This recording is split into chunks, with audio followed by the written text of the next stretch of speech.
శంఖ చక్రము ధరించి శేషపాన్పుల పైన హాయిగా పవలించి ఉన్నారు.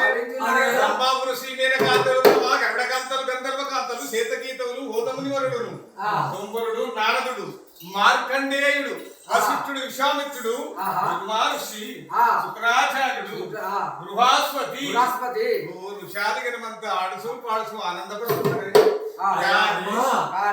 ఆనందంలో వాళ్ళు ఉన్నారు కానీ భూదేవి గోడవలు గుర్తిస్తలేరు. అందుకనే భూదేవి పోయి ఏమంటుంది విష్ణుమూర్తి ఈ భూభారంబును మోయజాలనమి భూదేవి వినుమా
ఈ రోజు మత్తు మారిసత్తమయ్యి రౌడీజం గుండాయిజం భూదేవి కోరుకున్నట్టుగా మత్తు మారిసత్తలయ్యి రౌడీజం గుండాయిజం దొంగతనం లంగతనం దోపిడీ డ్రగ్స్ గంజాయి వీరు వరండి ఉడంబకు బానిసత్వమయ్యి ఎల్లప్పుడూ చంపుతుండ్రు అయ్యను చంపుతుండ్రు.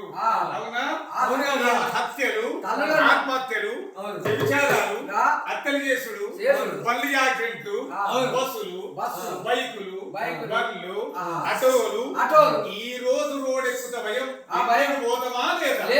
మరి ఎన్ని సంవత్సరాల వాళ్ళు తాగుతారయ్యా కళ్ళు అనగా పూర్వకాలం అందురా మోతవరాసములు ఏంది బాయిలు తవ్వి బంగారు తవ్వి పెళ్లిళ్ళు చేసి పేరంటాలు చేసి భూములు కొని జాగలు కొని అన్ని 6 తీర్ల చేసినటువంటి మోతవారాసాలు అంటారు.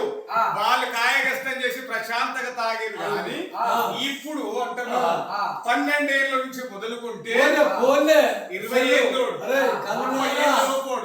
20 ఏళ్ళ లోపోడు తెల్లార్త పొద్దుతే బ్రాండ్ షాపుల్ని తెల్లార్తదే పని పొద్దుతదే పని ఇంత చెప్పని చెల్లు పట్టుకొని ఒకవేళ పైసలు ఇవ్వకపోతే మనదన్నుడు అయ్యను చంపుడు ఇవాళ భార్యను భర్త చంపిస్తుంది, భర్త భార్యను చంపిస్తుంది.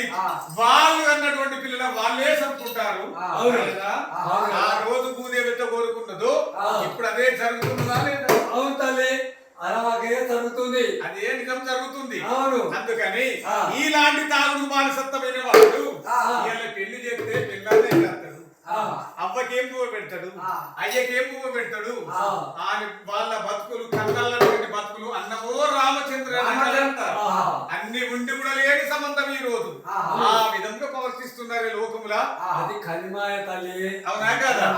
ఈ విధంగా భూదేవి ఏమని కోరుకుంటాంది, ఏమని వేడుకుంటాంది? రామ రామయ్య శ్రీరామ రామ దేవ దేవ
నేను నదులు సముద్రములు కొండలు కోనలు చెట్లు గుట్టలు పుట్టలు అన్ని నేను భరిస్తా తండ్రి. ఈ నరులు చేసే పాపాన్ని మాత్రం భరించను. చూడుము, నోటికి ఒక్క జ్ఞానం ఉండినా సాగనిస్తులు అతని మాట వింటున్నావా? సాగనిస్తలే. కొందరు ధనవంతులు ధనమదము చే ప్రవర్తిస్తున్నారు, కొందరైతే విప్రోత్తములు బ్రాహ్మణులు గుళ్ళల్లో గోపురాలల్లా దీప నైవేద్యం పెట్టే వాళ్ళు కూడా కొందరు చెడిపోయి ఉన్నారు. అవునా కదా? అది ఆ విధముగా ప్రవర్తిస్తు తండ్రి. ఈ భూభారంలో నేను భరించగలను కానీ తండ్రి ఒక్కసారి నువ్వు సెలవిస్తే ఈ భూమిని తలకిందులు చేస్తా అంటుంది భూదేవుడు. అప్పుడు గాని మాట అన్నది బాధ, ఎంత బాధ పొందుతుంది ఆ తల్లి. అవునా? తల్లికి కోపం వస్తే కలియుగమే కల్లోలం అవుతుంది. ఈ విధంగా ఎప్పుడైతే నిశ్శబ్దంగా ఉన్నటువంటి విష్ణుమూర్తి ఒక్కసారి మీరు సెలవిస్తే ఈ భూమి తలకింది చేస్తాను ఎప్పుడో గులిసి పడిలేసిండట. ఏది వైకుంఠంలో మొగలించినటువంటి విష్ణుమూర్తి ఆది పరాశక్తి. అవును. అప్పుడు ఓ తల్లి భూదేవి ఆగుము, నీ బాధ నీ వేదన నీ గోడు నేను వింటున్నావా? నువ్వు మాత్రము ఓపిక అంత పని చేయకము. నేను తనలోన వస్తాను. భూదేవిని లేచి మొదటి విష్ణుమూర్తి భూదేవిని కూర్చుండబెట్టి భూదేవిని కూర్చుండబెట్టి ఏమంటాడు? ఓహో భూదేవి ఓపిక వహించమని ఏమంటాడు? ఇంత కష్టము వచ్చనాసై, ఇంత కష్టము వచ్చనాసై, ఇంత కష్టము వచ్చనాసై, ఇంత కష్టము వచ్చనాసై. ఇప్పుడు నేను వ్యక్తిగా సిద్ధమోకమ్మ నీవిగా విక్రమ వచ్చన దేవిగా మట్టిలో కల్పగా చేసిన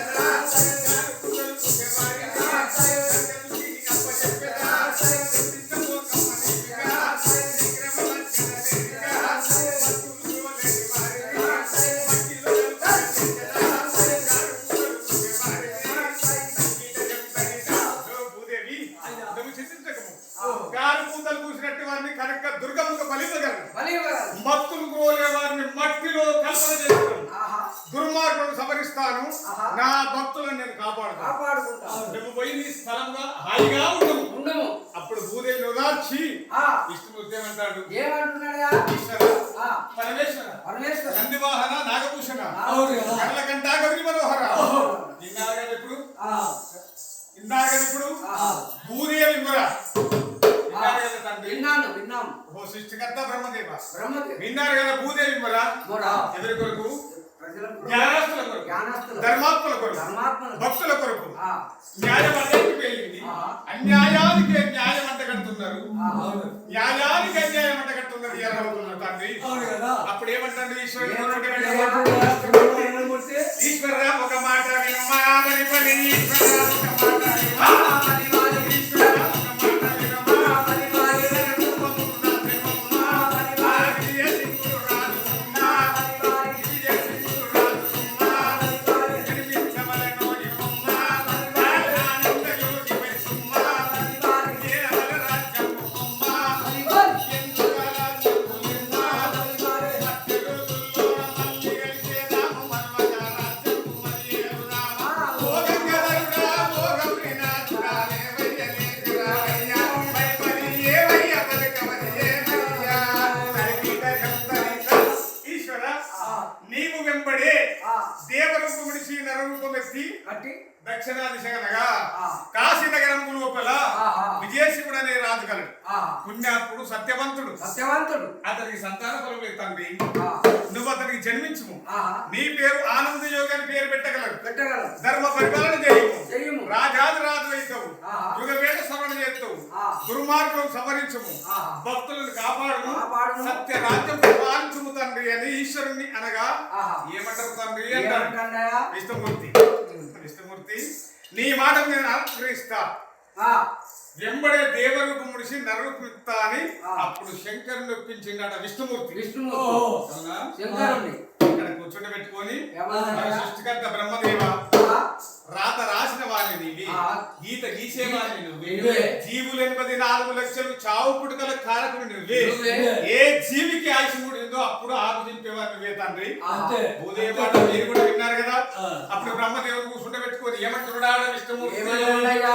బ్రహ్మదేవుని పిలుచుకున్నాడా నారాయణ, బ్రహ్మదేవుని పిలుచుకున్నాడా నారాయణ, బ్రహ్మదేవుని పిలుచుకున్నాడా నారాయణ, దేవరూపం వదులుకున్నాడా నారాయణ, దక్షిణాదికే ఉన్నాడా నారాయణ, దక్షిణాదికే ఉన్నాడా నారాయణ, మాయమేయ మాత కడుపులో నారాయణ, గురుడికు జన్మిస్తున్నాడా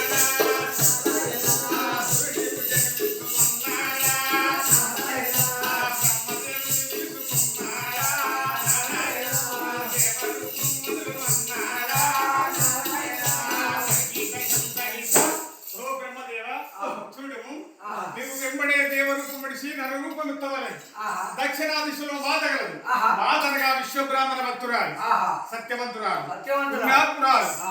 ఆమెకు సంతాన ఫలం లేదు తండ్రి. లేదు. ఆమె గర్భంలో జన్మించుము. ఆ. నీ పేరు అన్నాజయుడు అని పేరు పెట్టగలరు. ఆహా. అక్కడ అక్కడ గుళ్ళు కట్టించుము, ఆహా. గోపురాలు ఎత్తించుము, ఆ. ప్రజలను యాత్రలు జాతరలు తెప్పించుము, ఆ ఇంత ధర్మం వైపు నడిపించుము. ఆహా. ఆ ధర్మం అరికట్టుము తండ్రి. ఆ మధ్య రోజుల్లో మళ్ళీ కలుసుకుందామని ఆ బ్రహ్మదేవుని చెప్పి మెప్పించిండట విష్ణుమూర్తి. విష్ణుమూర్తి. ఇద్దరు చెప్పిందా? ఆహా.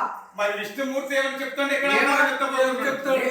ఈశ్వర, ఆహా. బ్రహ్మదేవ, ఆ. ఓ బ్రహ్మ శంకర వినరండయ్య, నేను వివరంగా చెబుతాను తెలియండయ్యా. ఓ బ్రహ్మ శంకర వినరండా.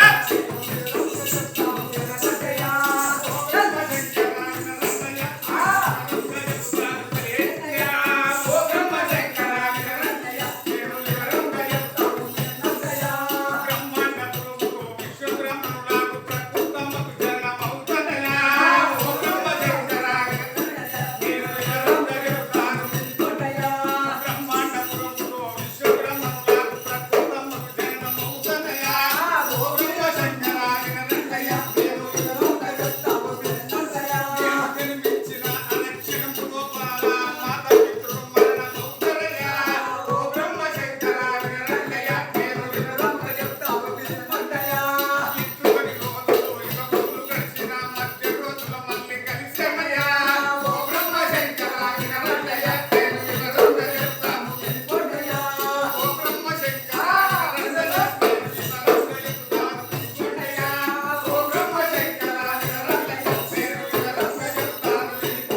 బ్రహ్మాండపురములో విశ్వబ్రాహ్మణుడు గలరు ఆ, పరిపూర్ణేశాన్ని ప్రకృతం ప్రకృతం 95 సంవత్సరాల వయసు గల వయసులో పూర్వకాలమందున ఆ, కోటాది సంపాదకులం వారికి ఆహా కోటీశ్వరుడు కోటీశ్వరుడు వారి యొక్క పట్టణం లోపల అన్నదానం దానం, వసదానం దూరదానం ఇరవై దానం ఆ. అన్ని విధాలు వచ్చి పెడుతున్నారు ఆహా. కానీ ఆ, చెయ్యరాని వ్రతము లేదు ఆ, చెయ్యరాని దానం లేదు పట్టరాని వ్రతం లేదు ఆ.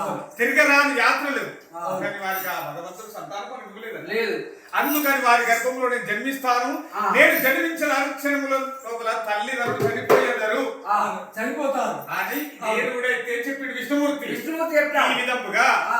ఈశ్వరుడు ఆ. ఆ విష్ణుమూర్తి దగ్గర రంగం తీసుకొని వెళ్ళిపోతున్నాడు ఆహా. అంత సృష్టికర్త బ్రహ్మదేవుడు విష్ణు అనగ్రం తీసుకొని ఆ, ఆయన వెళ్ళిపోతాడు దేవుని గురించి నరకం పెట్టడానికి ఆ, ఎటువంటి వెళ్ళిపోయారా ఆ. విష్ణుమూర్తి ఏమంటాడు ఏమంటాడు? బ్రహ్మ ఋషి వెనక తిలోత్తమ ఋషాది గణములు దేవగణములు మీ అందరికి నమస్కారం ఆహా, భూదేవి గోడు మనం అందరం విన్నారు కదా ఆహా, మీరు యొక్క ఎవరి యొక్క పరుడ మీద వారు ఎవరి యొక్క ఆశ్రమానికి వారు వెళ్ళండి ఆ. అని అందరిని వెళ్ళగొట్టింది ఆ. కేవలం విష్ణుమూర్తి ఆ.